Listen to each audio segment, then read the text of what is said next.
Bhagyalakshmi bond ಮಾಡಿಸಿದಂಥ ಮಹಿಳೆಯರ ಖಾತೆಗೆ ಜಮಾ ಆಗ್ತಾ ಇದೆ 1 ಲಕ್ಷ ರೂಪಾಯಿ. ಮಾರ್ಚ್ 2025 ಮಹಿಳೆಯರಿಗೆ ಸರ್ಕಾರ ಒಂದು ಗುಡ್ ನ್ಯೂಸ್ ಕೊಟ್ಟಿದೆ. ಸಾಕಷ್ಟು ಮಹಿಳೆಯರು ಈಗಾಗಲೇ ಒಂದು ಭಾಗ್ಯಲಕ್ಷ್ಮಿ ಬಾಂಡನ್ನು 1 ಲಕ್ಷ ರೂಪಾಯಿಯನ್ನು ಪಡೆದಿರುವಂಥದ್ದು. ಇವಾಗ ಯಾರಿಗೆಲ್ಲ ಭಾಗ್ಯಲಕ್ಷ್ಮಿ ಯೋಜನೆ ಅಡಿ 1 ಲಕ್ಷ ರೂಪಾಯಿಯನ್ನು ಪಡೆದಿಲ್ಲ, ಎಲ್ಲ ಈ ಹಣವನ್ನು ಪಡೆಯಬೇಕು, ಯಾರು ನೀವು ಭೇಟಿ ಮಾಡಬೇಕು, ಸಂಪೂರ್ಣ ಮಾಹಿತಿಯನ್ನು ತಿಳಿಸ್ಕೊಡ್ತೀನಿ.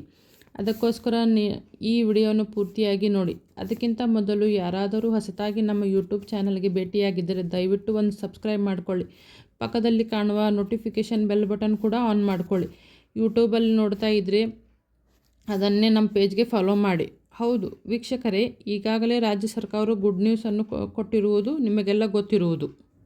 ಮಾಜಿ ಮುಖ್ಯಮಂತ್ರಿಯಾಗಿದ್ದಂಥ BS ಯಡಿಯೂರಪ್ಪ ಅವರು ಅಧಿಕಾರದ ಅವಧಿಯಲ್ಲಿ ಒಂದು ಭಾಗ್ಯಲಕ್ಷ್ಮಿ ಬಾಂಡ್ ಯೋಜನೆಯನ್ನು ಜಾರಿಗೆ ತಂದಿದ್ದರು.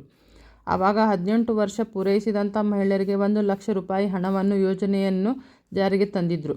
2006ರಲ್ಲಿ ಪ್ರಾರಂಭಗೊಂಡ ಈ ಯೋಜನೆಯ ಪ್ರಮುಖ ಉದ್ದೇಶ ಹೆಣ್ಣು ಮಕ್ಕಳ ಭವಿಷ್ಯವನ್ನು ಭದ್ರಪಡಿಸಿ ಆರ್ಥಿಕವಾಗಿ ಸ್ವಾಯತ್ತತೆ ನೀಡುವುದು. ಪ್ರಾರಂಭದಲ್ಲಿ ಈ ಯೋಜನೆಯಡಿ ಮಂಜೂರಾದ ಮೊತ್ತ ಕಡಿಮೆ ಇದ್ದರೂ ಪ್ರಸ್ತುತ ಸರ್ಕಾರ ಪ್ರತಿ ಫಲಾನುಭವಿಗಳಿಗೆ 1 ಲಕ್ಷ ರೂಪಾಯಿ ನೀಡುವಂತೆ ಪರಿಷ್ಕರಣೆ ಮಾಡಿದೆ.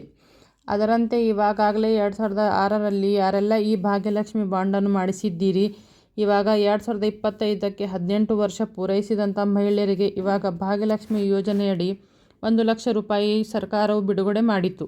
ಹಾಗಾಗಿ ಯಾರಿಗೆಲ್ಲ ಈ ಭಾಗ್ಯಲಕ್ಷ್ಮಿ ಬಾಂಡನ್ನು ಮಾಡಿಸಿದ್ದೀರಿ, ನೀವು ನಿಮ್ಮ ಹತ್ತಿರ ಇರುವಂತಹ ಭಾಗ್ಯಲಕ್ಷ್ಮಿ ಬಾಂಡನ್ನು ತೆಗೆದುಕೊಂಡು ನಿಮ್ಮ ಒಂದು ಹತ್ತಿರದ ಇರುವಂತಹ ಅಂಗನವಾಡಿಗೆ ಭೇಟಿ ಕೊಟ್ಟು ಮುಖಾಂತರ ಅಲ್ಲಿ ಹೆಚ್ಚಿನ ಮಾಹಿತಿಯನ್ನು ಪಡೆದುಕೊಳ್ಳಬಹುದು. ಯಾವ ರೀತಿ ನಿಮಗೆ ಹಣ ಜಮಾ ಆಗುತ್ತೆ, ಸಂಪೂರ್ಣ ಮಾಹಿತಿಯನ್ನು ಒಂದು ಅಂಗನವಾಡಿಯಲ್ಲಿ ಮಾಹಿತಿಯನ್ನು ತಿಳಿದುಕೊಳ್ಳಬಹುದಾಗಿದೆ. ಯಾರಿಗೆಲ್ಲ ಭಾಗ್ಯಲಕ್ಷ್ಮಿ ಬಾಂಡನ್ನು ಮಾಡಿಸಿದರೆ ಹೆಚ್ಚಿನ ಮಾಹಿತಿಯನ್ನು ತಿಳಿದುಕೊಂಡು ಈ ಒಂದು ಹಣವನ್ನು ಪಡೆಯಲು ಇವಾಗಲೇ ಸರ್ಕಾರ ಒಂದು ಮಾಹಿತಿಯನ್ನು ಕೊಟ್ಟಿರುವಂಥದ್ದು. ಇದರ ಬಗ್ಗೆ ನಿಮಗೆ ಏನಾದರೂ ಡೌಟ್ಗಳಿದ್ದರೆ ಅಥವಾ ಹೆಚ್ಚಿನ ಮಾಹಿತಿ ಬೇಕಾದಲ್ಲಿ ಈ ಒಂದು ಕಮೆಂಟ್ ಬಾಕ್ಸಲ್ಲಿ ಕಮೆಂಟ್ ಮಾಡಿ ತಿಳಿಸಿ. ಇದೇ ರೀತಿ ನಿಮಗೆ ಹೆಲ್ಪ್ ಆಗುವಂಥ ವಿಡಿಯೋಗಳನ್ನು ತರ್ತಾ ಇರ್ತೀನಿ. ನನ್ನ ಚಾನಲ್ಗೆ ಸಬ್ಸ್ಕ್ರೈಬ್ ಮಾಡಿ. ಸಿಗೋಣ ಮತ್ತೆ ನೆಕ್ಸ್ಟ್ ವಿಡಿಯೋದಲ್ಲಿ. ನಮಸ್ಕಾರ.